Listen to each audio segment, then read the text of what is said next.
السلام علیکم.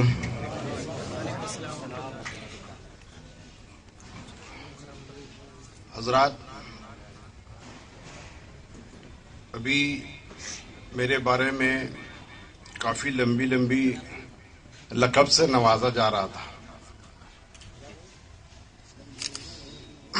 کیا ہے، تھوڑا بھی اگر کام کر لو تو یہ قوم اتنی پیاسی ہے کہ یہ اپنے رہنما کو مجاہد بنا دے، کیونکہ اس میں پیاس بہت ہے. لیکن ایسا نہیں ہے. میں خادم اہل سنت اور وہی رہنا چاہتا ہوں. مجاہد اہل سنت یہ بہت بڑا بات ہے یہ کرنے کے لیے. اس کام کو انجام دینے کے لیے مجاہدانہ کام کرنا پڑتا ہے. اور ایمان تنظیم نے تو ابھی تک شروعات کری، ابھی وہ مقام پہ پہنچنا باقی ہے. اور انشاءاللہ جس وقت ہمارے مجاہد صلاح الدین ایوبی علیہ رحمہ اور ہمارے مجاہد علامہ فضل خیر آبادی کے نقش قدم پر چلیں گے تو ہمارا ہر سنی مجاہد اہل سنت ہوگا. اور وہ وقت دور نہیں ہے. انشاءاللہ جلد ہی ایسے تربیتی کیمپ سے ہم وہ مجاہدوں کو سامنے لائیں گے جو اس مذہب اسلام کو بھی بچائے گے، اس مسلک کو بھی بچائے گے، اور اہل سنت والجماعت کے سنی لوگوں کو بھی بچائے گے. آج سب سے اہم مدعا یہ ہے ہم اپنی قوم کو کیا بتائیں اور کیا کریں. قوم اتنی پریشان ہے، اس کی پریشانیاں ہر کوئی بیان کرتا ہے لیکن اس کا حل کوئی نہیں بتاتا. حل اسے پتا ہے لیکن وہ بتانا نہیں چاہتا. کیا پریشانی ہے؟ دینی پریشانی بھی ہے، دنیاوی پریشانی بھی ہے. دونوں پریشانی ہمارے ساتھ. دینی مسئلے کا حل بتانے کے لیے ہمارے علماء اہل سنت موجود ہیں اور وہ بہت ہی بہترین طریقے سے اپنے دینی مسائل کو عوام کے سامنے میں ہر وقت لا رہے ہیں. وہ امر بالمعروف کے اوپر کام کر رہے ہیں، جو ان کی ذمہ داری ہے وہ بہت اچھے طریقے سے حل کر رہے ہیں. لیکن جہاں امر بالمعروف کے اوپر کام کیا جاتا ہے وہیں پر بھی وہ نہی عن المنکر کی جو مدعا ہے یہاں پر آ کے ہر کوئی خاموش ہو جاتا. نیکی کی دعوت دیجیے. نیکی کی دعوت ہر کوئی دے رہا ہے، ہر تنظیم دے رہی ہے. میں ہر تنظیم کو مبارکباد دیتا ہوں، وہ چاہے جس طریقے سے کام کر رہی ہے، جتنا بھی کر رہی ہے. ایک امام بھی اگر کہیں کام کر رہا ہے، ایک مفتی بھی کام کر رہا ہے، ایک قاضی بھی کام کر رہا ہے، وہ اپنی جگہ کام کر رہا ہے لیکن وہ امر بالمعروف کے اوپر کام کر رہا ہے، نیکی کی دعوت دے رہا ہے. لیکن وہ نہی عن المنکر کے اوپر میں کام کرنے کی کسی نے آج تک ضرورت نہیں کری. برائی سے روکو، برائی سے روکو. یہ جو 50% کا پارٹ ہے اس کو ہم نے ٹچ ہی نہیں کرا. یہ کہاں سے ختم ہوا؟ اس کام کا بیڑا اٹھایا تھا صلاح الدین ایوبی علیہ السلام. برائی سے روکو، اپنی عبادت گاہوں کو بچاؤ. یہ انہوں نے کیا اور انہوں نے بیت المقدس کو بچایا، قوم کو ہینڈ اوور کیا. یہ ہے وہ نہی عن المنکر. اس کے بعد چلے آئے کام. اور وہ کب تک ہوا؟ جب تک علامہ فضل خیر آبادی اس زمین کے اوپر میں موجود تھے انہوں نے اس آخری کام کو اس ہندوستان میں انجام دیا. اس کے بعد سے اس کام کو کسی نے انجام نہیں دیا کیونکہ وہ حالات ہی نہیں رہے کہ وہ نہی عن المنکر کے اوپر کام کیا جا سکے. وجہ آج جو نوجوانوں کو بلا کر کے تربیتی کا کیمپ یہاں رکھا گیا ہے وہ اسی چیز کو بتانے کے لیے رکھا گیا ہے کہ آپ آج کی ینگ جنریشن، پڑھی لکھی generation, doctor, engineers, professors, lecturers, advocates, thinker, وہ آئے اور سمجھے اس بات کو، اسلام کے اس فلسفے کو سمجھے. اس کو سمجھنا بہت ضروری ہے اور یہیں سے ہماری ہر پریشانی کا حل ہوگا اور یہیں سے پریشانیوں کے نجات ہم پا سکتے ہیں. برائی سے روکو. آج مجھے آپ بتائیں، کوئی شخص کسی کے مکان پہ قبضہ کر رہا ہے، اس برائی سے کون روکے گا اس میں؟ کیا اس کا پڑوسی؟ نہیں، جو قبضہ کر رہا ہے وہ دبنگ ہے، وہ گنڈا ہے، بدماش ہے. اس کو لوگوں کے مال کو ہڑپ کرنے کی عادت ہے. وہ اپنی پوری طاقت سے پورے ظلم کے ساتھ اس کام کو انجام دے رہا. اس کو کون روکے گا؟ آج اس ہندوستان کے اندر جہاں سنویدھان کے تحت کام ہوتا ہے، جہاں قانون کے تحت کام ہوتا ہے، اس کے اندر آپ جا کے تلوار سے اس کا مقابلہ تو نہیں کریں گے نا. اگر آپ کریں تو جھگڑا ہوگا، جھگڑا ہوا تو ٹی آئی آیا، قانون آیا. تو اس کو روکنے کے لیے جوابداری کس کی؟ تو پتہ یہ چلا ہر برائی کو روکنے کے لیے سرکاری محکمہ وہ طاقت چاہیے جو اس کو روکے. اور آج یہاں روکنے کی اگر کسی کے اندر میں کوئی مادہ ہے یا اس کو قانوناً اجازت ہے تو وہ پولیس ہے. پولیس سے اگر نہ سمجھے تو پیرا ملٹری ہے، اینڈ دین فردر ملٹری. اب یہ برائی سے روکنے کی چیز پولیس کی ہے تو مسلمان یہاں کہاں آتا ہے؟ پھر وہ نئی انل منکر یہ کس کے لیے بولا گیا ہے؟ پولیس کے لیے؟ پولیس کے لیے بولا گیا ہے کیا؟ نہیں، یہ قرآن تو مخاطب ہے مسلمانوں سے، اے ایمان والوں، ایمان والوں سے مخاطب. تو پھر یہ پاور تمہارے پاس کہاں ہے؟ برائی سے کیسا روکو گے؟ پولیس کی اگر ہے تو پولیس کو روکے گا کون؟ پولیس کس کی سنتی ہے؟ پولیس عوام کی سنتی ہے؟ آپ کی سنتی ہے؟ نہیں. کس کی سنتی ہے؟ پولیس سنتی ہے وہ پبلک ریپرزینٹیٹیو کی جو چناؤ کے اندر چن کے آتا ہے. کس کی سنتی ہے؟ اس کے اندر الیکشن کے اندر جو چن کے آتا ہے ووٹوں سے، اس کو سنتی ہے. یعنی ادھر کارپوریٹر بہت چھوٹی جگہ ہوگی تو ٹی آئی اس کی سنے گا، اگر اس کے اوپر میں کوئی ایم ایل اے آ جائے تو پھر اس کی نہیں سنے گا، وہ ایم ایل اے کی سنے گا. اور ایم ایل اے کے اوپر بھی اگر خاصدار کسی کی طرف سے آ جائے تو وہ پھر پولیس والا خاصدار کی سنے گا. خاصدار بھی کے اوپر بھی اگر یہاں گرہ منتری کا فون آ جائے پھر اس پولیس والے اور ٹی آئی کی اوقات نہیں کہ وہ خاصدار کی سنے، وہ اس گرہ منتری کی سنے گا.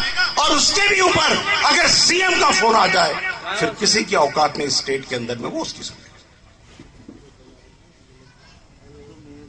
تو یہاں پر میں پولیس کو آرڈر دینے کا اختیار پبلک ریپرزینٹیٹیو چن کر آئے ہوئے نمائندے کو ہے، جس کی وجہ سے وہاں پر منتری اور سی ایم بنایا جاتا ہے. کیا اس جگہ کہیں پر بھی اہل سنت والجماعت ہے؟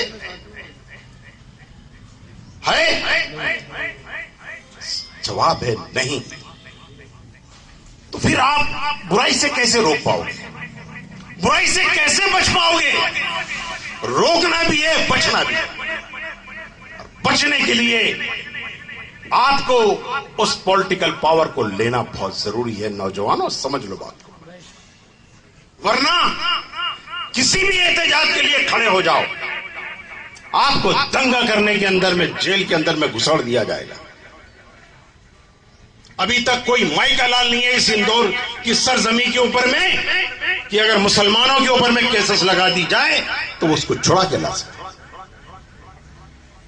آپ کا دشمن بھی کھڑا ہے اہل سنت والجماعت کا، جو بتا دیا گیا ہے کہ وہ منافق ہے، وہاں بھی ہے جو آپ کو اندر ڈالنے کے لیے پورے طاقت سے کھڑا ہوا ہے، اور وہ غیر مسلم بھی ہے جو پولیٹیکلی آپ سے دشمنی کر رہا ہے، وہ بھی آپ کو ڈالنے کے لیے کھڑا ہے۔ تو بچائے گا کون؟ کتنے حادثے ہوئے ہوں گے آپ کے ان دور میں، مجھے تو نہیں پتا، لیکن آپ اگر اپنے ذہن میں لا لیں تو کئی پکچر آپ کو سمجھ میں آئے گی کہ جتنے بار بھی تماشا ہوا اور ہم احتجاج کے لیے نکلے، ہمارے ہی اندر گئے، وہ تو بھاری کھڑے تھے، انصاف نہیں ملا، اس قوم کو انصاف نہیں ملتا جو اقتدار میں نہیں ہے، اس قوم کو انصاف نہیں ملتا جو اقتدار میں نہیں ہے، اور وہ قوم جو اقتدار میں ہوتی ہے اس کا رانگ بھی رائٹ ہوتا ہے، اور جو اقتدار میں نہیں ہوتی ہے اس کا رائٹ بھی رانگ ہوتا ہے۔ یہ یونیورسل قانون ہے۔ اسلام سب سے پہلے بولتا ہے کہ اقتدار لو، اقتدار لوگے تو تم انصاف کر پاؤ گے، برائی کو روک پاؤ گے، اپنے آپ کو روک پاؤ گے، اپنے مذہب کو بچا پاؤ گے، اپنے مسلک کو بچا پاؤ گے، اپنی مسجدیں بچا پاؤ گے، اپنی وقف پراپرٹیاں بچا پاؤ گے، ورنہ ساری کی ساری لوٹ لی جائے گی جو آج ہو رہا ہے۔ یہی چیز پورا دیکھ لیجیے گا۔ ہم کہہ رہے ہیں اہل سنت والجماعت میجورٹی میں ہے، یس وی آر ان میجورٹی، ہم میجورٹی کے اندر میں ہے، نبی کو نبی ماننے والا، نبی کو زندہ ماننے والا، نبی کو فل پاور کے ساتھ ماننے والا، نبی کو یا رسول اللہ کہنے والا، اہل سنت والجماعت کا خواجہ غریب نواز کو ماننے والا سنی مسلمان آج یہاں میجورٹی کے اندر میں، we are more than 80 to 85%، 80 to 85% ہے، لیکن پاور میں نل ہے، کہیں پر نہیں ہے۔ جو سوچ جو وسیم اشرفی صاحب نے کہا ہمارا سیاست سے کوئی تعلق نہیں، یہ جو غیر اسلامی سوچ ہم کو 1952 سے ابوالکلام آزاد جیسے وہابی اور جمعیت علماء ہند جیسے عیسائی مذہب کی بنائی ہوئی شاخوں نے ہمارے اندر گھسیڑ دیا، اسی کو ہم لے کر کے چلے جا رہے ہیں۔ ہمارا اسلام کا سیاست سے کوئی تعلق نہیں۔ میں آپ کو بتا دوں، سیاست کے بارے میں بڑی غلط فہمیاں اہل سنت والجماعت کے اندر، اور اپنے وقت کا سب سے بڑا امام، سب سے بڑا عالم، سب سے بڑا عالم امام غزالی نام سنا ہے؟ امام غزالی علیہ رحمہ نام سنا ہے آپ؟ اپنے وقت کا حجت الاسلام، اپنے وقت کا سب سے بڑا امام، وہ اپنی کتاب کے اندر فرماتے ہیں سیاست سے بہترین کوئی پیشہ نہیں۔ کیا فرماتے ہیں امام غزالی؟ سیاست سے بہترین کوئی پیشہ نہیں، اس پیشے سے خلق مخلوق کی اور پورے قوم کی سب سے زیادہ مدد کی جا سکتی ہے۔ آپ سوچئے، امام غزالی اس وقت کا، اور آج کا مسلمان اس سے الٹا کر رہا ہے۔ وہ امام غزالی صحیح ہے یا آج کا یہ بولنے والا جاہل صحیح ہے؟ کون صحیح؟ امام غزالی صحیح۔ اور یہی ایک ایسا نقطہ ہے جو اسلام کی روح ہے، جہاد اسلام کی روح۔ جہاد اٹھ کر کے غیر مسلم کا قتل کرنا نہیں ہے، جو آج طریقے سے ان وہابی عیسائی مشنریز نے جو شروع رکھا ہے وہ نہیں۔ جہاد کا مطلب ہے you take the political power, آپ پولیٹیکل پاور لیجیے۔ کبھی جہاد کے اوپر بات نہیں کری، ڈرتے ہیں لوگ، بولتے ہیں یار ڈرتے، اگر جہاد پہ بات کریں تو پولیس بولے گی ارے آپ تو جہاد کی بات کر رہے ہیں، یہ کر رہے ہیں، آپ دنگا کرائیں گے، آپ لوگوں کو بھڑکائیں گے۔ نو، جہاد میں کیا ہوتا ہے یہ بتاؤ تو صحیح. آج میں اس تربیتی کیمپ میں اپنے اہل سنت والجماعت کے سنی جیالوں کو یہ بتانا چاہتا ہوں کہ جہاد کا مطلب سمجھو. جس دن جہاد کا مطلب سمجھ جاؤ گے اس دن کئی انجڑی کڑیاں تمہارے ذہن کے اندر میں جڑ جائیں. کیا ہوتا تھا جہاد میں؟ 2 منٹ کے اندر میں مدعا صاف. اسلام کے اندر میں جہاد کے لیے ایک وفد جاتا تھا اور وہ وفد 3 سوال لے کے جاتا تھا جو نبی کریم صلی اللہ تعالی وسلم کے وقت بھی جاتا تھا, جو خلفائے راشدین کے بھی وقت جاتا تھا. کس کے پاس جاتا تھا؟ اس کے پاس جو کسی علاقے کا سردار ہو, کسی علاقے کا سلطان ہو یا کسی علاقے کا بادشاہ. مطلب جس کے پاس اس علاقے کا پولیٹیکل پاور ہے اس کے پاس جاتا تھا, عوام کے پاس نہیں. وفد نماز پڑھانے یا نماز سکھانے کے لیے اس ملک میں نہیں جاتا. وہ جہاد کے سوال لے کر کے ان کے پاس جاتا تھا.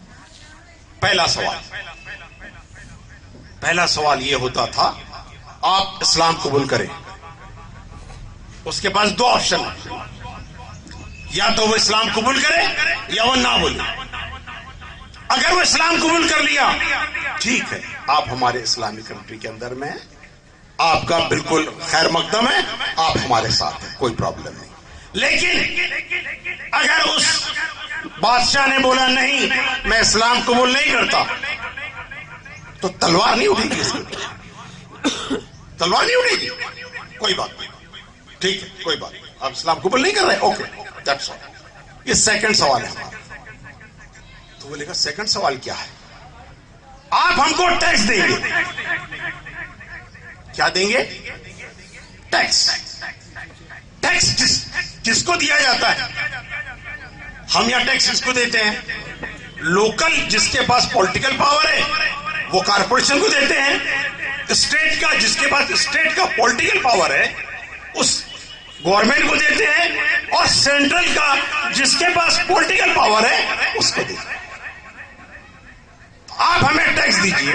اب اس کے بعد 2 آپشن, یا تو وہ بولے گا میں ٹیکس دیتا ہوں یا نہیں دیتا ہوں.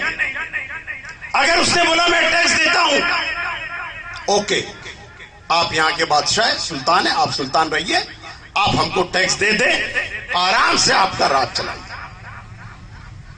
جہاد وہ تلوار اٹھائی گئی تلوار نہیں اٹھائی گئی. لیکن جیسا ہی اس نے بولا کہ میں آپ کو ٹیکس نہیں دیتا, اب تلوار اٹھ جائے گی, اب جنگ ہو جائے گی. سمجھ رہے ہیں آپ؟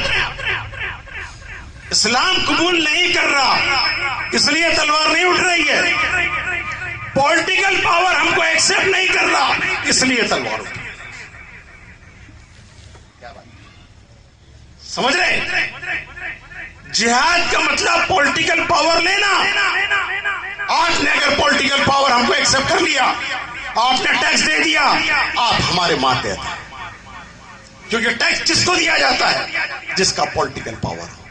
مطلب اس ملک کے اس خطے کے ابھی ہم حکمران ہیں اور آپ یہاں پر میں ہمیں ٹیکس دے رہے ہیں. اب یہ ملک ہمارا, یہ زمین ہماری, یہاں اب کسی سے پوچھا نہیں جائے گا یہ مسجد کہاں بنانا ہے. یہ زمین ہماری ہے, جہاں چاہے وہاں مسجد بنائیں. یہ زمین اب ہماری. تو جہاد کا مطلب ہے پولیٹیکل پاور لینا, نہ کہ قتل عام. جس نے کہہ دیا ٹھیک ہے صاحب آپ کو ہم ٹیکس دیتے, اوکے یہ راج ہمارا ہے کیونکہ اب پولیٹیکل پاور ہمارا ہے. یہ ہے جہاد کا مطلب. جہاد کا مطلب ہے پولیٹیکل پاور کو لینا, اسٹیبلش کرنا. اگر آپ وہاں اسٹیبلش کرتے ہیں اپنا پولیٹیکل پاور, اب آپ کو مسجد بنانے سے کوئی نہیں روک سکتا, آپ کو عبادت کرنے سے کوئی نہیں روک سکتا, آپ کو بزنس کرنے سے کوئی نہیں روک سکتا, آپ کو اپنے لوگوں کو بسانے سے کوئی نہیں روک سکتا, آپ کو اطمینان طریقے سے اپنے اسلامی قانون لاگو کرنے سے کوئی نہیں روک سکتا. اسلامی قانون کو لاگو کرنے کے لیے پولیٹیکل پاور ضروری ہے, اور ساتھ ہی ساتھ آپ کو یہاں پر میں برائی سے روکنے کے لیے آج ہندوستان کے ملک کے اندر میں ڈیموکریسی کے اندر میں پولیٹیکل پاور لینا ضروری ہے. یعنی اگر آپ پولیٹیکل پاور لینے کے لیے بھی جا رہے ہیں تو گویا کہ آپ جہاد کے اندر میں جا رہے ہیں, کیونکہ پولیٹیکل پاور لینا ہی جہاد ہے. لوگوں کے لیے چناؤ ہو سکتا ہے, لیکن ہمارے لیے یہ پولیٹیکل پاور لینا ہے. جس دن مسلمان یہ سوچ کے کرے گا کہ مجھے پولیٹیکل پاور لینا ہے, اس دن وہ ثواب کے ساتھ میں کام کر رہا ہے. ورنہ چند ٹکڑوں کے اندر بک کر کے ووٹ دینا یہ عذاب کا کام ہے, جس عذاب کے اندر سارے کے سارے ملوث ہیں. کیا ہوا تھا کربلا کے اندر میں؟ کیا کہا تھا میرے شہید اعظم نے, اور کیا بول رہا تھا یزید؟ بہت چیز بتائی جاتی ہے کہ یہ شہید اعظم کو ایسا کاٹا گیا, ایسا ہاتھ کٹا.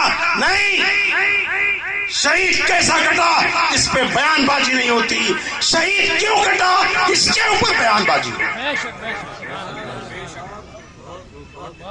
سمجھے مسلمانوں, سنی مسلمانوں سمجھو کیوں میرے شہید اعظم نے چھوٹے چھوٹے بچوں کی قربانی دی, لیکن یزید کی بات نہیں مانی.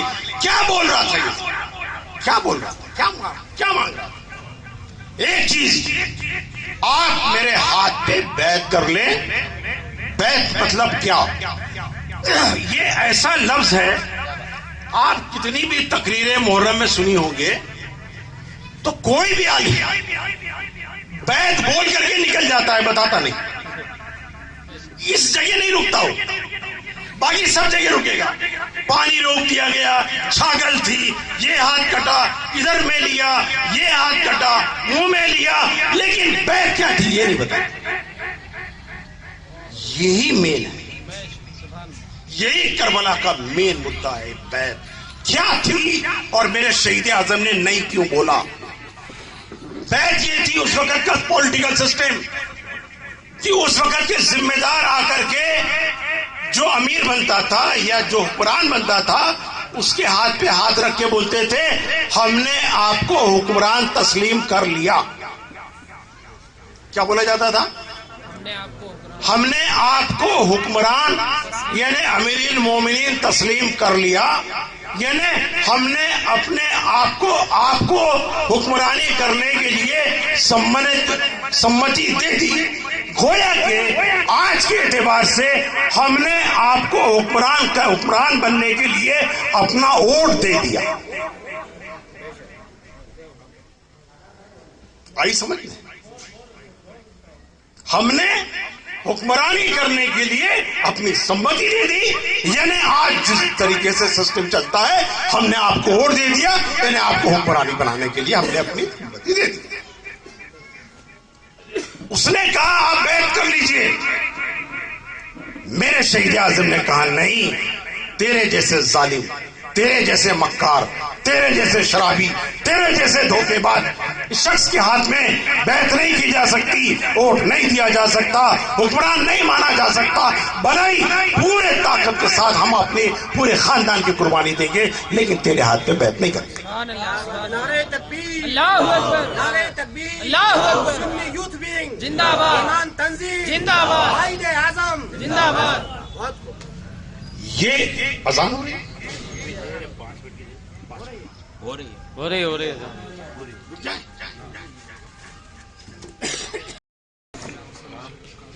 حضرات اگر غلط حکمران آیا تو مذہب اسلام خطرے میں. آج آپ دیکھ لیجئے سعودیہ نے حجاز, جو جس کو سعودی عرب آج کہتے ہیں, وہ پہلے حجاز تھا. جب تک حجاز کے اندر میں اہل سنت والجماعت کی حکمرانی تھی وہاں پر میں مذہب اسلام کے حساب سے کام چل رہا تھا. جیسے ہی انگریزوں نے یعنی عیسائیت نے اپنی مشنری یعنی سلفیت کے عبدالوہاب نجدی اور ڈاکو شاہ سعود کو وہاں زبردستی بٹھایا, وہاں سے عیسائیت کی شاخ سلفیت اور وہابیت شروع ہو گئی. جو حکمران آئے گا وہ اپنا مذہب چلائے گا.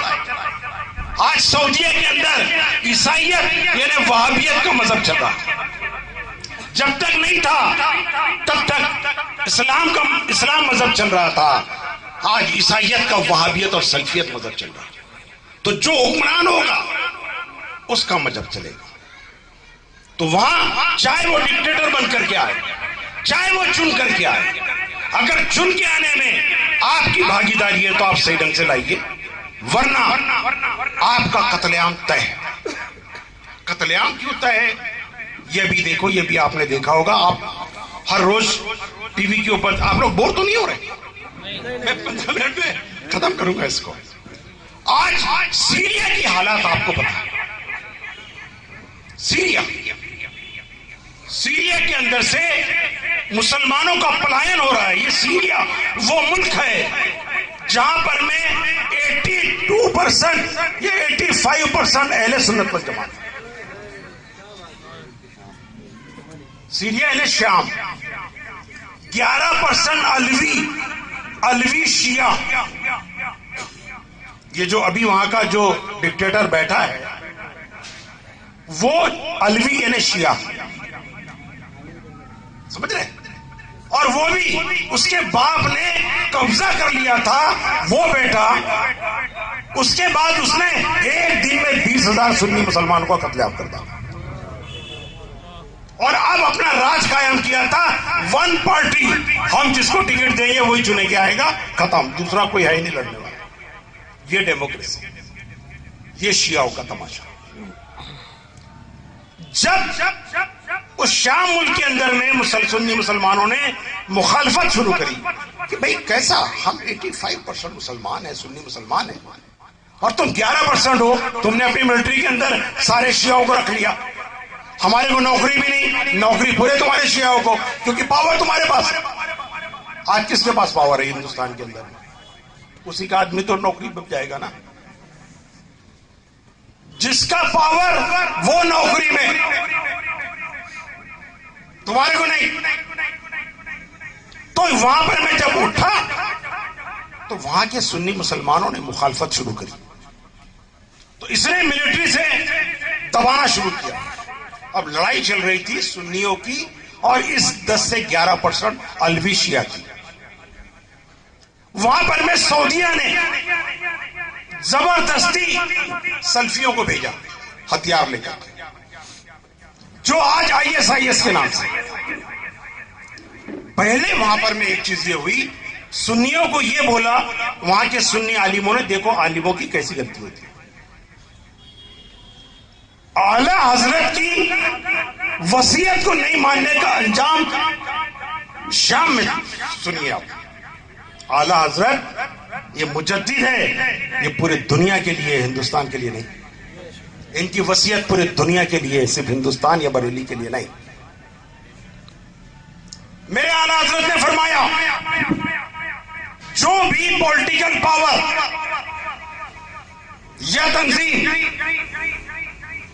وہابی, خارجی, دیوبندی, قادیانی, بد عقیدوں کو اپنے ساتھ لے گی, تم اس پولیٹیکل پاور یا اس سنگٹھن سے اپنا ایمان بچاؤ. ابھی آپ کو وہ وصیت اعلی حضرت دی جائے گی انشاءاللہ. لیکن اس پہ خیال نہ کرتے ہوئے وہاں کے ہمارے سنی عالموں نے کہا کہ صاحب کوئی بات نہیں, ابھی اپن وہابیوں کے ساتھ مل کر کے شیعہ سے لڑ لیتے ہیں, بعد میں ان وہابیوں کو نپٹ لیں گے. یہ ہوا تو سلفی اور سنیوں نے مل کر کے ان سے جنگ شروع کری. ہتھیار زیادہ تھے ان کے پاس میں, کیونکہ ان کے پاس ایک ملک تھا. سنیوں کے پاس کوئی ملک ہی نہیں تھا جو ان کو مدد کر رہا تھا. جو ملک تھا صدام حسین, اس کو تو عیسائی ملکوں نے اور شیعوں نے مل کے ختم کر ڈالا. جو تھا ایک دوسرا سنی ملک غدافی, اس کو بھی جتنے بھی عیسائی اور یہودی ملک تھے انہوں نے مل کر کے صاف کر. تو جب شیعہ اور یہ سب سنی اور وہابیوں نے مل کر جنگ لڑنا شروع کرے تو کچھ کامیابی ملی اس شام میں, ملک شام. جیسے ہی کامیابی ملی کچھ خطوں پہ قبضہ ہوا, ایک کا ایک وہابیت کا روپ سامنے آ گیا. اس نے بولا ابھی پاور ہمارے پاس میں ہے, اب آپ جتنے بھی ہیں یا تو آپ وہابی بن جاؤ ورنہ آپ کے ساتھ بھی جنگ شروع ہو جائے. انہوں نے بولا یار بات تو یہ ہوئی نہیں تھی. بولے بات نہیں ہوئی تھی لیکن ہمارا کام یہی ہے, ہم آپ کے ساتھ مل کے تو لڑیں گے لیکن ٹائم آئے گا تو ہم آپ کو قتل عام بھی کر ڈالیں گے, آپ کو دفن بھی کر ڈالیں گے. انہوں نے سنیوں کا بھی قتل عام شروع کیا. آج جو ٹی وی کے اوپر میں دیکھتے ہیں جو سیفران چشتیہ کلر کا ڈریس کے پیچھے میں بلیک کلر کا بچہ گولی مارتا ہے, وہ سیفران کلر کا آدمی سنی ہے اور جو بلیک کلر کا ہے وہ ISIS کا وہابی ہے. آپ ٹی وی پہ دیکھ لیں, انٹرنیٹ پہ دیکھ لیں, سنیوں کا قتل عام شروع. وجہ وہابیوں کے ساتھ پولیٹیکل جنگ میں گئے. ایک پہلا انجام. اور کیا ہوا, اب یہ پورے سنی شہر سے بھاگ رہے, شہر بدر ہو ایک غلط ڈیسیژن. اب یہ سنی یا کبھی بھی مسلمان کبھی کہیں دنگا ہو جائے تو اگر کہیں دوسرے شہر میں ہو جائے, دوسرے محلے میں ہو جائے, تو کھجرانہ اگر مسلم علاقہ ہے وہاں کے لوگ تو مسلم علاقے میں آتے نا, ایسے ہی ہوتا ہے, یہی ہوتا ہے نا. لیکن وہاں کا مسلمان اس کے باجو کے ملک عراق میں نہیں آ رہا, سعودیہ میں نہیں آ رہا, وہ جا رہا ہے کدھر, عیسائی ملکوں میں. کیوں؟ اسے معلوم ہے کہ میرا قتل عام وہابی بھی کر رہا ہے اور میرا قتل عام یہ شیعہ بھی کر رہا ہے. ادھر بھی شیعہ ملک ہے, ادھر وہابی ملک ہے, مجھے نکل کے ادھر جانا ہے جدھر ادھر دونوں. کیوں آج وہ جرمنی کی طرف جا رہے ہیں؟ کیوں سمندر کے اندر میں ان کا اذان جو لڑکا ہے جس کی لاش کو سب نے ٹی وی کے اوپر میں دیکھا ہے, سمندر کے کنارے کے اندر ایک چھوٹے سے بچے کو, وہ ادھر جا رہے ہیں ان ملکوں کی طرف جو ہمارے نہیں ہیں, جو مسلمانوں کے نہیں ہیں, جو شیعہ ملک, جو عیسائی ملک ہے, ادھر جا رہے ہیں. کیوں وہ ادھر مسلم کنٹری کی طرف نہیں جا رہے؟ انہیں معلوم ہے کہ ادھر اسلامی کنٹری نہیں ہے, ادھر تو وہابی کنٹری ہے اور ادھر شیعہ کنٹری ہے, دونوں ہم کو معلوم. آئی سمجھ میں بات کی کیوں عیسائیت کی طرف جا رہے ہیں. دنیا میں قتل عام صرف اہل سنت والجماعت کا ہو رہا ہے اور صرف وجہ ہم نے وہابیت کے ساتھ میں مل کر کے جنگ کری. اب دوسرا دیکھیے, ایک ملک بچا ہوا تھا ٹرکی. ٹرکی جو اہل سنت والجماعت کا ملک تھا, لیکن وہاں پر بھی سب سے بڑی غلطی اہل سنت والجماعت کے عالموں سے. میں عالموں کو اس لیے بول رہا ہوں, عالم ایک ذمہ دار شخصیت ہوتی ہے جن کی بات عوام سنتی ہے, ان کی بات پہ چلتی ہے. وہاں اردوغان, عبدالرشید اردوغان جو وہاں کا پردھان منتری بنا, اس کو بنایا جس نے ہمارے نقشبندی سلسلے کے غلام بزرگ جو کئی مدرسے چلاتے ہیں سنیت, کئی اسکولیں چلاتے ہیں, انہوں نے کہا بھائی کوئی بات نہیں, یہ بھلے ہی وہابی ہے لیکن مسلم ہے, بحیثیت مسلم اس کو ووٹ دو, اس کو لے کر کے. اس نے بولا صاحب ایک ہو جائیے, ایک ہو جائیے, ایک ہو گئے تو ہم سب سے لڑ لیں گے پوری دنیا سے. ایک ہونے کے اندر اہل سنت والجماعت اس کے ساتھ گئی. دیکھیے کتنا بڑا فریب. ایک ہوئی, جیسا ہی وہ پرائم منسٹر کے پوسٹ پہ بیٹھا, سب سے پہلے مسٹر گلین کو شہر بدل. چلیے آپ نکلیے, آپ کا کام ہو گیا, اب ہم پاور میں ہیں, now you please get out. تو گلین کو امریکہ جانا پڑا. اب اس کو فل پاور چاہیے تھا. اس نے بغاوت کا خود کا ناٹک رچا اور اس بغاوت کو آڑ لے کر کے آج یہ ڈکٹیٹر بن گیا, یہ سلفی کتا عبدالرشید اردوغان. سلفی یہ ڈکٹیٹر بن گیا. آج اس ترکی کے اندر 1,40,000 اہل سنت والجماعت کے لوگ جیل کے اندر بند. کتنے؟ 1,40,000. 22